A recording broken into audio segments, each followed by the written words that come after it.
For Premier Magazine, this is Admin reporting from ISC15 in Frankfurt. We are talking here together with Earl Joseph from IDC, who presented yesterday interesting findings about the HPC market and also about the report to the European Commission.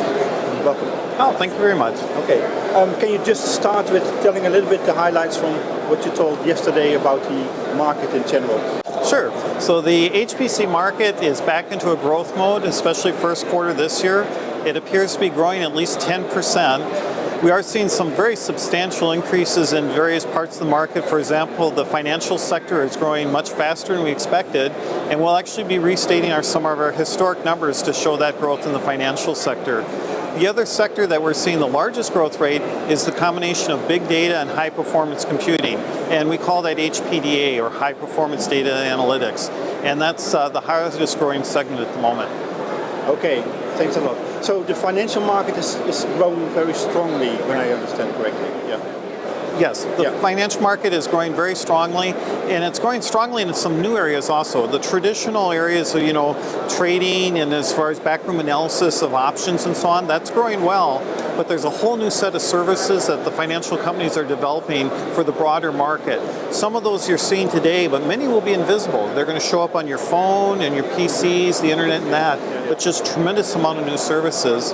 And then the other part of it is security. Many people have heard of all the security breaches over the last year, so the organizations are developing very sophisticated ways of dealing with security breaches. Okay, I think that's the most important highlights. You also announced that you published a report for the European Commission about the HPC strategy that the Commission did, kind of evaluation, when I'm correct. Right. Is it good? Yeah. Can you tell a little bit about that? Sure. So the Commission hired us to do an assessment of the recommendations and plans that were put in the last couple of years for Horizon 2020. In addition to that, they wanted to know what more needs to be done and changes, and also an assessment of it. Our assessment was that tremendous progress has been made. Europe about 5 to 7 years ago was falling behind the rest of the world, and due to the investments of many of the nations across Europe, the HPC market in Europe now is as robust as it was historically, roughly 30% of the world market.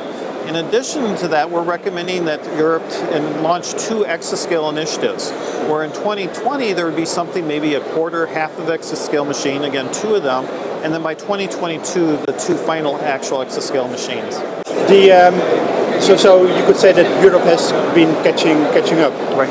What do they need to do in your vision or your point of view to keep on track? Right, so the first part is just buying lots of machines, because to service all the scientists, engineers, and researchers around Europe, you do need a lot of systems. But then the second step is it's really about the software and the software applications. Most applications were written many years ago, and they don't perform well on multi-core processors, but in particular, they're going to perform very poorly on exascale.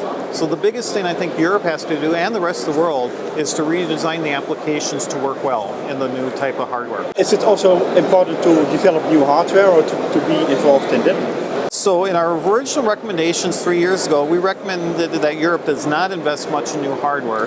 And the reason for that is every hardware program we ever saw ended up expanding and taking all the software dollars away from software. Today it's a different environment because of ARM processors, which Europe is very strong in, and some targeted hardware developments. We are recommending that Europe does address some hardware developments in the exascale arena, which is very important.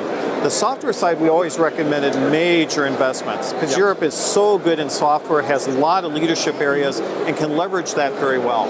That's great to hear. The European Commission itself is, of course, I would say that it's doing in addition to what the nations in Europe do. So there's a kind of top strategy, and the pyramid, the main core, is by the nations. Did you also have a look at what the nations are doing, or did you only focus on the European aspect? So if anyone who wants the report, these are IDC recommendations, not what the EU has decided to do. So it's going through the Commission, they'll make their decisions.